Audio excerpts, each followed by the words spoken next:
Very much for choosing to stay with us. I'm having a beautiful morning. I hope you are as well. Let me know where you are watching us from this morning. Talk to me at Look Up TV. We are live on Facebook right now, and I'd love so much to welcome your comments and feedback as I bring in an expert, a mentor and counseling psychologist, that is Mr. Austin Omanya, that has decided that through his life he will do a great impact or job on developing young people, talking to people, single mothers, working with people who are living with HIV and AIDS, and making sure that they're not left out as far as empowerment is concerned. But the twist he now brings in is on personal development. When was the last time you checked your own personal growth, and what are the elements of personal development? Please help me welcome and appreciate you, sir, Mr. Austin Omanya, for actually creating time early morning to be on TV. Karibu sana. Thank you so much. I'm glad to be here. We have been following closely your work on social media especially, and the projects you have been doing. And we have been thinking, I have been thinking really, who is this Austin Omanya? Let's start with that. Who is Austin? Well, thank you so much. Austin is just a boy who came from somewhere in Homa Bay and then came to Nairobi using a bus that had ferried somebody there, to come to Nairobi to start the journey. With a Form 4 certificate, Austin was able to push himself up to PhD level. And that's why you're extraordinary, sir. You're talking about a young boy from the village coming into the city with only a Form 4 certificate. Yes. What changed, or what guided the Austin today into the man he has become? Was there a gap? How was your life when you actually stepped into Nairobi that now brought you to the light of, I can actually impact more lives now? I think poverty is a very good motivator. Personally, I believe if today you are not at the right place where you want to be for all these years, then you can start, and your day is today. There was a day I said, no, I'm going to Nairobi. I've been in the village for quite like around 6 years since I did Form 4. And I wanted to go to college. But apparently I could not even save that money because I used to go to Mjengo, the construction. But the money I got there could not be able to put me in college. And then somebody told me, my friend, with your C+, if you don't do something about it, then this grade will become nothing. You go to Nairobi, try to find a way.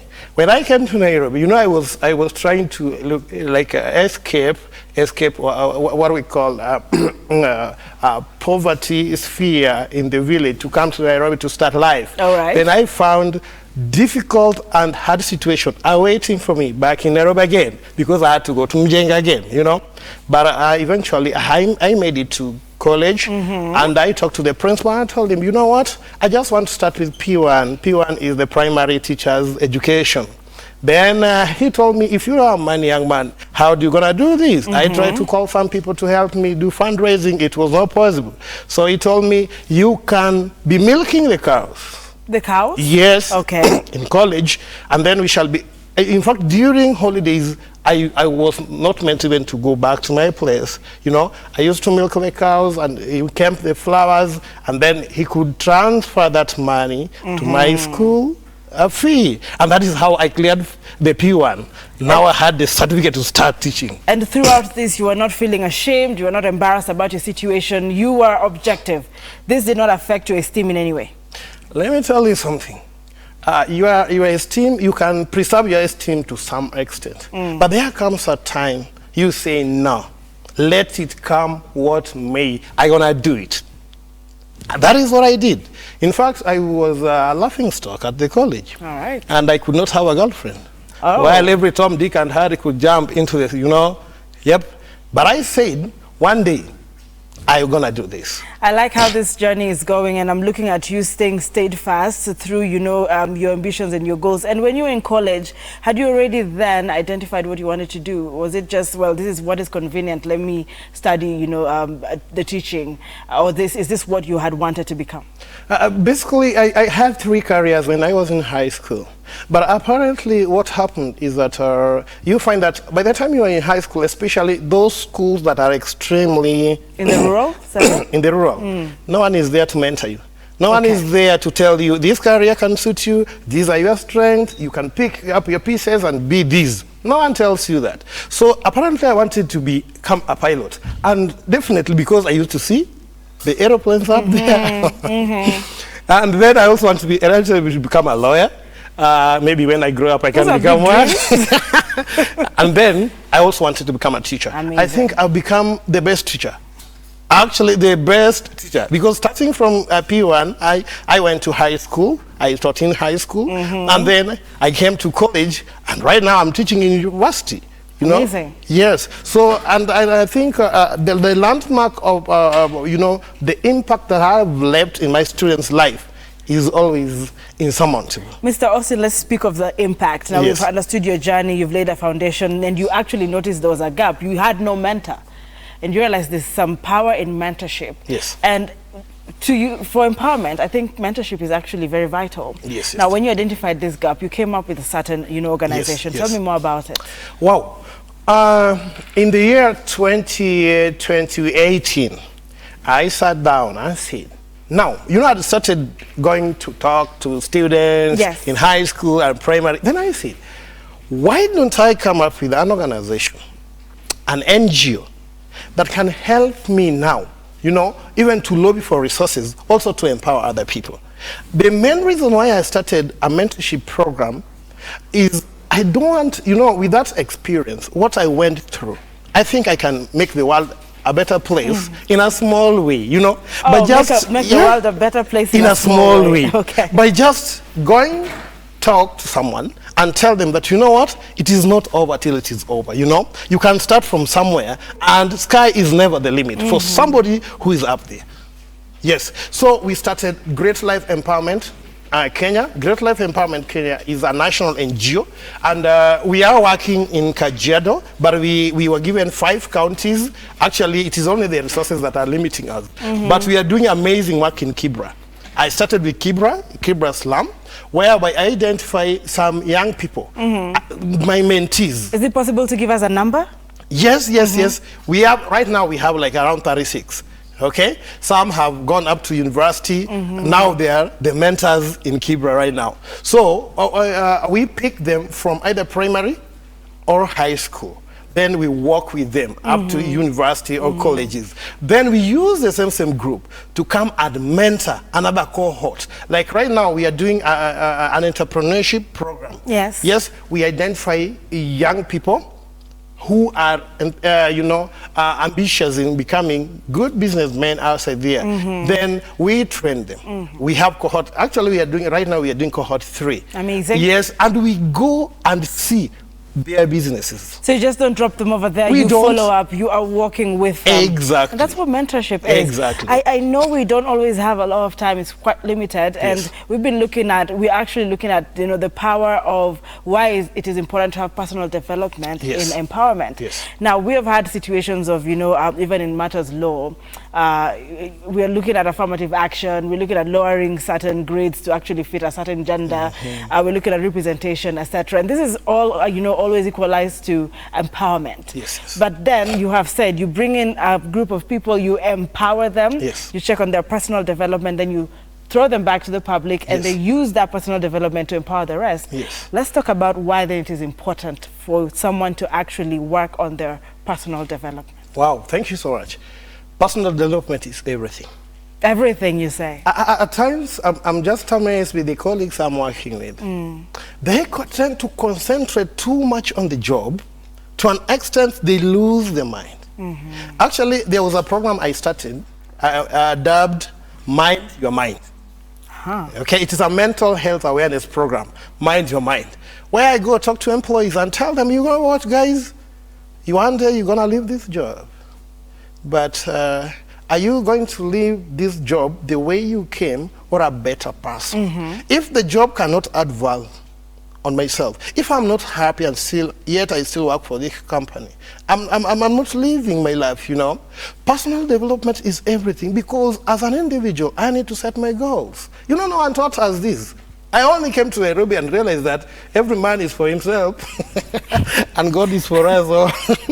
So I said, if I don't set my goals and then push myself towards those goals, I'll remain the same Austin you knew some 10 years ago. So personal goals is very paramount, and it doesn't matter where you are right now. That is what I tell my mentees at Kibra, that you could be in Kibra today, but your mindset is in Hurlingham. And it's very true. It is just a matter of time when you push yourself towards your destiny, where you want to go. One more thing. Every organization has a vision statement and a mission statement. Oh, yes. Okay, I was there for the other day. Last week, I was training some guys, and I asked them, "Oh, guys, it is good you are here, and you are really working for this company, and you've said you have made some profit. Good. Now, who can tell me the vision statement of this company?" In fact, no one was actually. Some people started to, Oh, they're Googling, check it out, okay. Who can tell me the mission statement of this company? Yes. Then I told them, look here, if every company has a mission statement and a vision statement, what about you as an individual? What is your personal goal? What is your personal, where do you want to be in the next 10 years? Where do you want to be in the next 50 years? Where do you want to see your family? Where do you want to see your career? Because mission statements also explains why. I say this, no one is born by accident, not even a single child. No wonder when a child is born, they are holding the hands. It means you and me, we were born holding something. So we have something in our hands. Until you realize what you are holding, you will never understand your why. Now the question is, there is understanding your why, and I like you've put that into perspective. And then you understand your why, and then you have certain goals that then keep your vision alive. Exactly. How do you then ensure that this personal development doesn't get stagnant, or you're actually lagging behind? Because sometimes you develop, and just like an addict who's trying to get rehabilitated, you relapse. Is there a lack of direction? Once again, you have found your why, you have a vision. How do I realign with everything else, my peers, everything that surrounds me, to ensure that I'm walking the right direction to actually attaining these goals? Wow, that is amazing. You know what? That is where a mentor comes in. I know most of the time we lose direction because of the people who surround us. My friend, if you want to go to the star, you have to work with people who are shining like the star, One thing that is very amazing is that somebody has set a goal. They have even written them down. That, okay, this year I'm going to do this, I'm going to do this, I'm going to do this, I'm going to do this. But now, when it's come to review point, you know what I say? If you want the goal that you want to pursue in 10 years to come, must start today, and then tomorrow, and then this week, this month, and the quarter, and then the whole year. Why? Because you can never write a goal and then you say, I want to become this, and then you sit and relax. It won't happen, which means I have to do something. By doing something, I mean, there's what we call self-evaluation. Self-evaluation, okay. Every day, when you go back to bed, when you wake up in the morning, do devotion, talk to God, and ask Him, tell Him your plans for the day. Write your plans. Then when you come back in the evening, try to do self-evaluation. Did I achieve this? No. Did I achieve this? If I didn't achieve this, was it because of planning? Because, planning is part and parcel of the entire vision, Because if you fail to plan, of course you are planning to fail, So, anytime I evaluate myself, doing self-assessment, that is the best, strategy towards self-growth and development. I like when you have mentioned self-assessment, and naturally a human being is not going to critique themselves negatively, for sure. So I'm looking at the aspect of criticism and critics, and how when you want to actually, evolve or actually develop, I'm talking about empowerment in the long term, how does somebody then deal with criticism or critic positively? Some people say, shun it, it's going to pull you down. Some people say, check it and pick what's positive, leave what's negative. Really, what's the balance like? Because that's where the problem might be at. Wow, amazing. Every human being don't love people who tell them negative things, you know. We want to be pampered. If you post something today online, you see so many likes, you know, good comments, you look good, you'll feel good, right? True. Let me tell you, without opposition, without rejection, you can never become any person. I love the story of Joseph of the Bible. This guy was even thrown somewhere in a well to die. This guy was, was sold to an unknown land. But you know, God was preparing this Joseph for something. You know, anytime you are meeting opposition, rejection, that is the point of growth. All right. Every human being is comfortable with you if you are doing average things. The more average you are, the more comfortable people are with you. And you will have, of course, so many friends. By the time now you are focused into your vision, your goals, and you say, no, I'm not at the right place. I need to do something extraordinary, you know. You will find that so many people are not comfortable with you. I like when you've brought out that particular fact that everyone wants to run away from. But because we're closing in about 2 minutes, yes, there is a young person or an older person, someone in their career that feels this is like the end of the tunnel and it's still dark. We want to know then, how do we get the mentorship? How do they change this status quo? In a minute, what would you say as your parting shot or closing remarks? Thank you so much. Also remembering to give us then how to reach you. All right. Thank you so much. Youth and myself is part and parcel. And anytime I see a young person, I see future. Okay? That is why we come up with a program called Generation of Hope. If we can raise people who can stand on our gaps tomorrow, you know, once I'm gone, am I going to give a button of hope to somebody here? We are doing a youth program, and in fact, we do youth programs, mentorship online, okay? I'll give you my contact so that I'm going to tell you how you're going to come to do this online. So we train people we call peer mentors. We go to high schools. The teachers will help us to identify those who are willing. Then we train them for only 3 months. We give them a certificate, and then we now send them, go into the world and make it a better place. You know. So any youth who wants to give up, if I could have given up today, I could have not been here. Yes. Remember one thing: that sky has never been the limit for somebody who's very focused, because there is something beyond the sky. Be like an eagle, you know. Don't be pressured and pushed to the wall and think that now life doesn't make sense. Life makes a lot of sense, okay? You still have a long way to go. Please get somebody who can hold your hand. Share your issues out, and somebody is just willing there to help you. My YouTube channel is Mentor Austin Omanya. You just, I've done a lot of programs there, from career to mental health. I've done a lot of programs. Mentor Austin Omanya, that is my YouTube channel. You can also find me on Facebook. My Facebook page is called Mentor Austin Omanya. I'm based in Kitengela and also in Nairobi, South Sea. Yes. So that is in terms of access. Yes, yes. And one thing that I like that you have said is that you are accessible. Exactly. Mostly a mentor needs to be able to be reached at any time. Thank you very much, sir, for what you do. We hope to have you back very soon to talk about, the in-depth of the personal development and entrepreneurship, as that is your niche, very soon. But for this morning, asante sana, even for your contacts. Start reaching out, ladies and gentlemen, boys and girls. There's always hope at the end of the tunnel. And in a world where people say, I have no one to look up to, like the late Whitney Houston in her song, Greatest Love of All, saying everybody needs somebody to walk with them. I hope this was impactful.